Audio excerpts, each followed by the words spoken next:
Kung ikaw ay isang OFW na naghahanap ng matitirhan para sa iyong family na safe, malamig, at accessible sa lahat, malamang ito na yon. Tara, pasok tayo para makita natin yung bahay. So dito, kakasya yung dalawang sasakyan and then doon pa sa harapan kasi allowed po siyang mag-park naman po. Kakasya pa po yung dalawa doon. And then, dito merong stock room. And then dito naman yung isang unit na meron na siyang sariling toilet and bath sa mini kitchen. Yan. Tapos pwedeng gamitin ito sa mga mga bisita natin or kung may mga guests or kung sino pa yung mga pwede rin natin iparenta kung sakaling gusto natin sa mga estudyante kasi ito ay malapit lang sa St. Louis University. So ito pwedeng gawing stock room. Yan. Tara, tingnan natin doon sa taas. Let's go. 我一个人 talking to the moon， 我每日奔波，却依然还走在这条路。身边人形形色色，说我去告。 So ayun, pagpasok natin dito sa itong bubungad natin, itong lagyan ng TV, spacious, high ceiling. Yan po, yung design. And then dito yung dining area. And then the kitchen.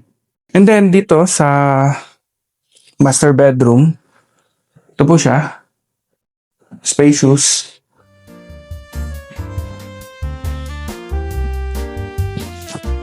And then dito sa kanyang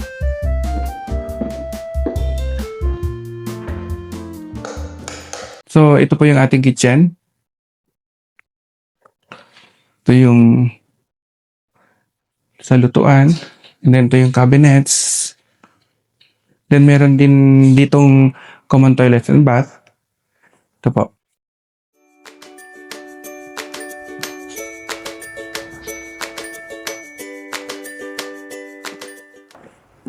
Ito naman ang ating stock room, additional stock room natin. Ito naman yung isang additional room dito sa second floor. Tara tingnan natin.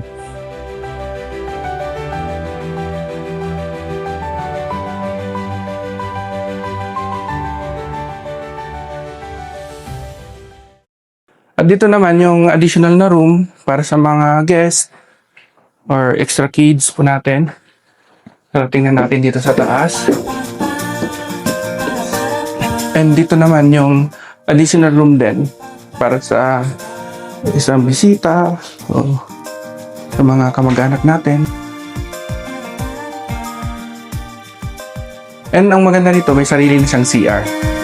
Ito po, tingnan natin.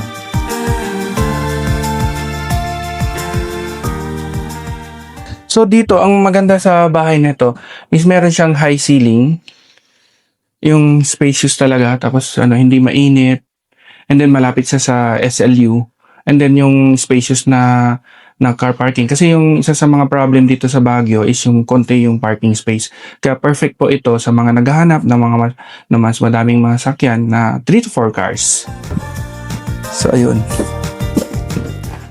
So isa sa mga maganda talagang nagustuhan ko dito sa bahay nito is yung high ceiling niya kasi hindi yung circulation ng hangin at saka siyempre yung malapit siya sa SLU, walking distance lang sa St. Louis University, yung mga anak na nag-aaral o yung mga anak nyo na nag-aaral sa SLU, walking distance lang ito. At malapit sa jeepney line.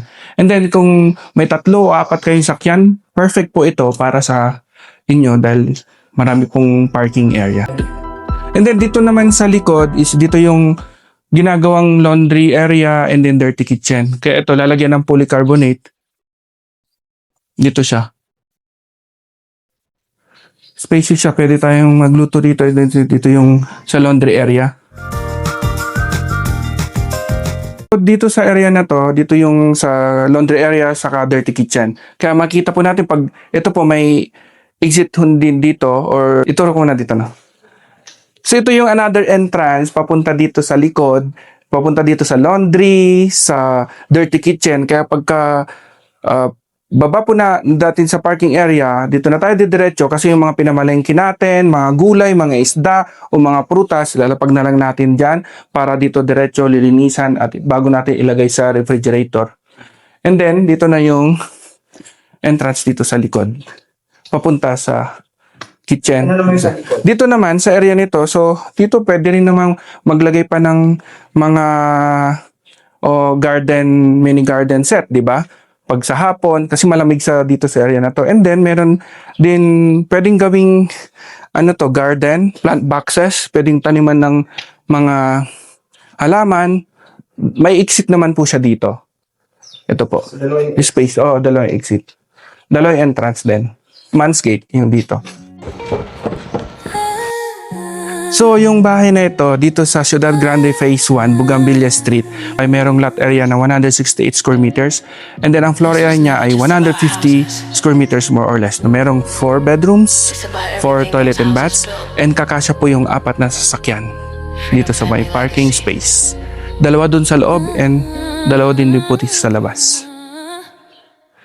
So, ito yung daan natin papunta sa SLU. Yan, mga 2 to 3 minutes lang nandun na paglalakarin natin. So, kung kayo ay naghahanap ng property, naghahanap ng matitirhan para sa iyong family na safe, malamig, at accessible sa lahat, malamang ito na yon. July clothes amplifies my flame. It's more than keys, more than checks.